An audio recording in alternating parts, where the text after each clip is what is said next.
Ya,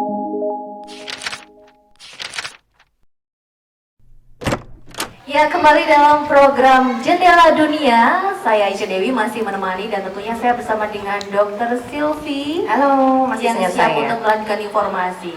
Nah, buat pemirsa Jendela TV yang tadi belum mengikuti perbincangan kita yang pertama, Dr. Silvi ini adalah seorang dosen, dokter cantik, dosen hits di YouTube juga, Dokter 24. Pokoknya terkenalnya itu Dokter 24, di mana-mana ada deh pokoknya. Dan alhamdulillah hari ini bersedia kita culik, meluangkan waktu di sini untuk share dengan kita terkait dengan corona. Hadapi atau hindari. Betul. Ya, Dok, ini kayaknya sekarang kita lebih pas kalau kita langsung bahas mengenai penanganan dan juga pencegahan supaya kita bisa lebih happy hidupnya, nggak parno-parno tapi juga nggak abai. Kita langsung buka sesi tanya jawab aja. Ya. Sudah ada beberapa yang siap mau bertanya nih kayaknya. Silakan. Nah, silakan Ibu. Nama saya Nilu Yudiasti. Ini saya mau bertanya, apakah untuk mencegah corona ini kita harus menggunakan masker, selalu menggunakan masker? Kemudian masker jenis apa yang tepat untuk kita gunakan? Terima kasih. Iya, terima kasih. Itu tadi ada Ibu Nilu dengan pertanyaannya terkait penggunaan masker. Iya, Dokter. penggunaan masker ya. Jadi sebelum saya jawab pertanyaan Bu Niluh tadi, harus kita pahami juga ada yang namanya super spreader nih. Super spreader itu adalah orang yang dia sehat tidak bergejala, tetapi ternyata dia konten virus gitu. Jadi dia bisa menularkan. Kalau misalnya ada orang sakit kita menjauh itu wajar. Tapi ketika orangnya sehat tetapi dia sebelumnya berkontak dengan orang corona, kita kan tidak tahu nih ya. Jadi nomor satu, orang harus menilai dirinya dulu, menilai resikonya, gitu ya. Nah, yang kedua, super spreader ini memang kemudian harus selalu menjaga higienitas personalnya dengan berbagai hal ya. Nah, jadi kalau pertanyaannya apakah selalu harus menggunakan masker nih ya untuk pencegahannya, tadi pertanyaan dari Bu Nilu, jawabannya adalah tidak harus selalu menggunakan ya. Kita harus tahu yang pertama nilai resiko diri. Kalau misalnya bergejala nih, punya gejala batuk, pilek, loh ini kan cuma influenza biasa gitu. Kita kalau sekarang nggak bisa bilang itu influenzanya bukan karena corona atau tidak. Memang yang namanya pilek itu sebagian besar disebabkan oleh seasonal flu, influenza ya. Bisa juga ada rhinovirus. Jadi memang ada virus-virus lain yang menyebabkan gejala pilek juga selain corona atau SARS-CoV. Tetapi karena sekarang zamannya begini, lebih baik kita perlakukan semuanya dengan lebih aman. Jadi untuk orang yang bergejala harus memakai masker ya. Masker jenis apa? Minimal surgical mask. Surgical mask adalah yang warnanya hijau, biru, pink gitu ya. Yang warnanya pink muda. Dan dengan posisi yang benar. Jadi yang berwarna ada di luar, yang putih ada di dalam. Oh, gitu. Kalau ada yang bilang nanti kalau sehat yang putih di luar, kalau yang sakit yang berwarna di luar itu hoax. Pemakaiannya harus benar, jadi yang berwarna ada di luar, Yang hijau di luar ya. betul, dieratkan bagian metalnya supaya tidak keluar dan ditutupkan sampai ke bawah dagu. Lalu dipakai maksimal 1 hari. Kalau misalnya sudah ngap ya boleh ganti dalam waktu 8 jam. Ketika mau mengganti, yang dipegang adalah bagian telinganya, jadi bukan bagian depan. Dipegang bagian telinganya saja, langsung dimasukkan ke tempat sampah tertutup. Dan setelah itu cuci tangan ya, minimal 20 Sampai detik. segitunya ya dokter ya. Jadi melepas pun nggak sekedar melepas, main lempar gitu aja. Jadi melepasnya juga di pinggir, Betul, di dilipat, pinggir. jangan megang sampai yang di dalam tuh jangan dipegang gitu, jangan sampai kepegang gitu. Iya, betul. Buang, sampah tertutup, Iya. cuci tangan dengan sabun. Cuci tangan sabun 20 detik. Minimal. 20 detik Ya. dan sampai 20 detik minimalnya. Ya. Sebenarnya itu adalah himbauan PHBS umum loh. Cuma sekarang kok kerasa ribet itu karena sekarang banyak didengungkan lagi. Padahal sebenarnya itu PHBS umum. Setelah Berarti belum terkena. terbiasa ya selama Iya, ini ya. betul. Jadi tetap ada istilahnya tanda petik ada positifnya juga loh SARS-CoV ini. Jadi seseorang harus lebih detail memperhatikan kesehatan personalnya. Oke. Ya. Jadi kalau tadi jawabannya itu ya. Yang pertama orang dengan gejala. Yang kedua siapa yang harus memakai masker adalah orang yang berkontak dengan orang yang punya gejala. Oke. Misalnya petugas kesehatan. Ya. Ya, jadi close contactnya seperti itu. Jadi memang nggak semuanya. Kalau yang jenis maskernya sendiri tadi kan memang yang ini ya, yang untuk medis ya, keperluan medis gitu ya. Surgical mask ya. Surgical mask ya dok Iya. ya. Kalau berarti yang masker yang dipakai buat pengendara motor itu yang dari kain, boleh nggak dok? Soalnya nyari yang masker itu sekarang mahal dok. Iya. Jadi sekarang begini, ini adalah pendapat pribadi saya ya. Lebih baik pakai daripada tidak sama sekali. Kemudian tetap nilai. Ketika saya resikonya adalah saya sedang sakit, supaya tidak menularkan, tetap harus cari surgical mask. Tetapi sekedar untuk supaya aku nggak kena droplet amat lah gitu, seperti itu boleh dipakai. Tetapi kalau misalnya memang tahu, wah aku akan berkontak dengan banyak orang, mungkin salah satu dari orang-orang itu juga mungkin positif, konten virus, ya jangan pakai yang kain gitu. Oke deh, sudah terjawab ya Bu Nilu ya. Sekarang untuk yang penanya berikutnya, dia mau bertanya. Oh ya, itu yang sebelah sana. Ya. Silahkan, dengan Mbak siapa? Nama saya Dewi dari Kebumen. Saya mau bertanya, Dok, jika cuci tangan dengan sabun itu efektif apa tidak ya? Dengan Mbak Dewi dari Kebumen, ini terkait dengan cuci tangan PHBS Ya. tadi ya dokter ya, sebenarnya Betul. sudah terjawab juga ya. Apakah harus cuci tangan dengan sabun dok? Ada kan kalau di orang Jawa terbiasa makan kadang cuma pakai kobokan gitu. Remes-remes pakai daun kemangi. Nah, gitu benar ya. gitu. Enak. Nah, kalau untuk cuci tangan sekarang begini, yang kita sarankan kan kalau misalnya ini terkait dengan SARS-CoV-2, berarti dia harus konten alkohol paling tidak 60% atau sabun yang ada deterjennya gitu ya. Deterjen itu maksudnya bukan deterjen cuci ya, tapi sabun-sabun antiseptik begitu, atau sabun biasa pun boleh. Nah, ini ada dua hal ya. Yang pertama adalah ketika tangan itu visibly dirty, jadi kelihatan banget kotor, itu harus dengan air dan sabun. Oke. Jadi nggak boleh kotor ya, habis pegang sesuatu tanah atau apa terus pakainya hand rub, itu nggak cukup. Tetap harus dibuang kotorannya dulu dengan air mengalir dan sabun.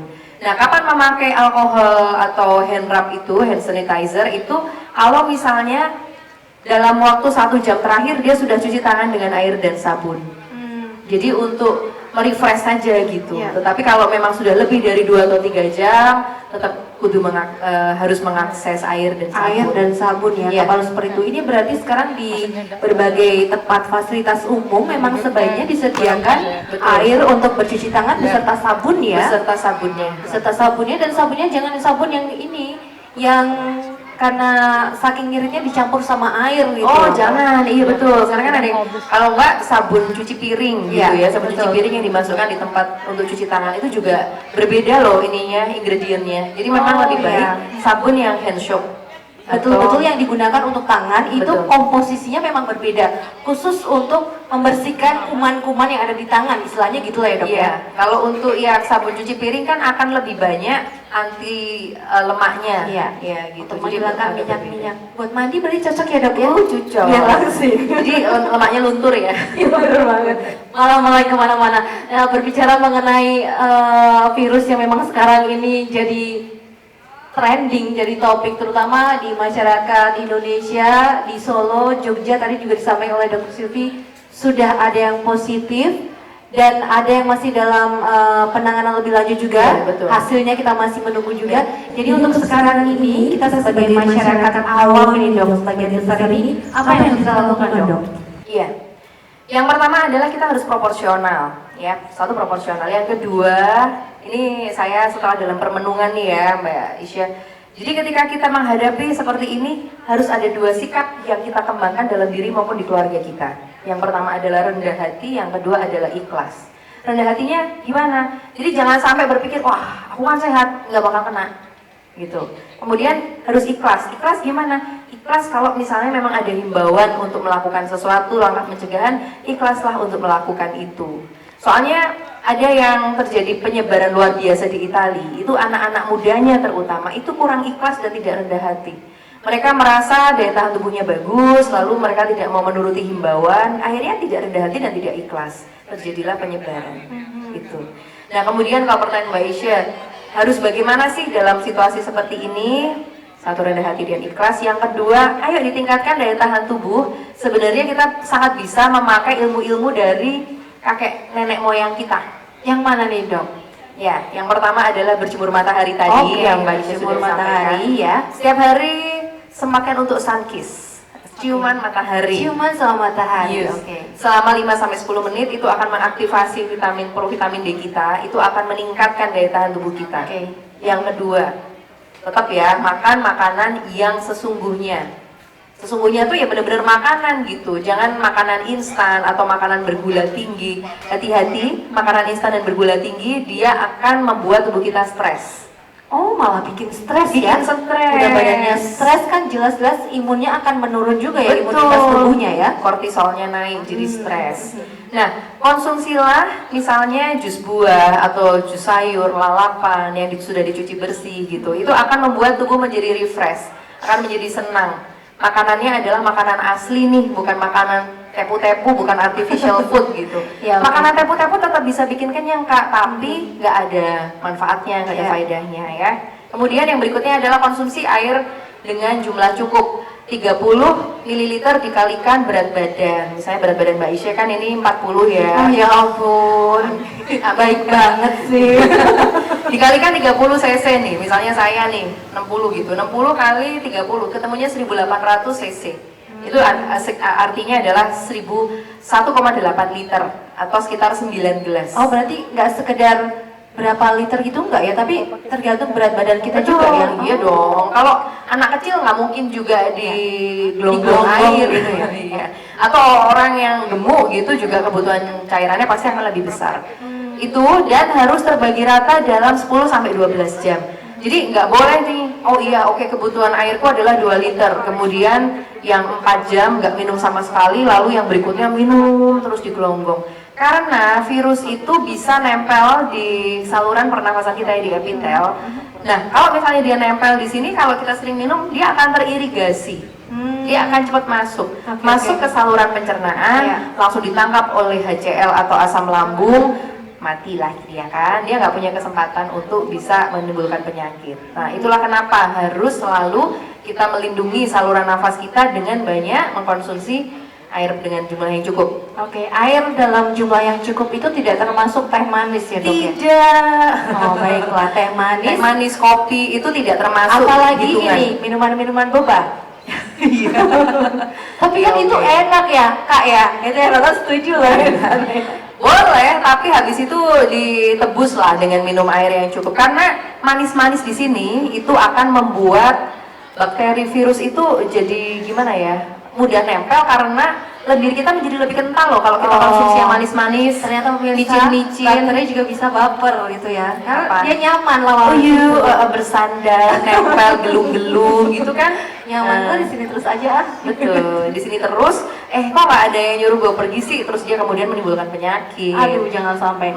Jadi tadi setelah konsumsi air, yang berikutnya adalah ini yang mungkin agak kurang diperhatikan adalah kita punya bakteri baik. Kita punya bakteri baik dan bakteri baik itu tersebar di terutama saluran pencernaan kita. Dia akan membuat tubuh kita menjadi lebih sehat. Nah, sekarang kita untuk meningkatkan daya tahan tubuh kita juga ngopeni bakteri baik kita ya. Jadi makan makanan yang baik dan juga konsumsi probiotik itu penting juga.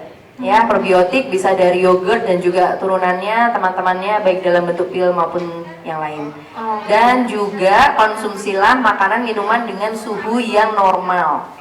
Terlalu dingin dan terlalu panas juga akan menyiksa saluran pencernaan dan saluran nafas kita nantinya gitu. Oh gitu, jadi yang dingin-dingin banget itu jangan, jadi yang normal aja gitu ya? Normal saja. Oke, kalau bikin teh panas ya ditunggu sampai suhunya normal. Ya, tapi kan hangat kuku. Teh tadi teh, kemudian teh manis, apalagi kopi, terus ada yang minuman boba dan sebagainya nggak termasuk dari yang tadi minuman Tidak. sebutkan tadi. Tidak termasuk 30 cc per kilogram berat badan di luar itu. Di luar itu. Jadi Itu kalau ekstra. udah ada tambahan hari ini minum Thai tea berapa, berarti kita harus nambah lagi untuk mengganti tetap ya. Ya.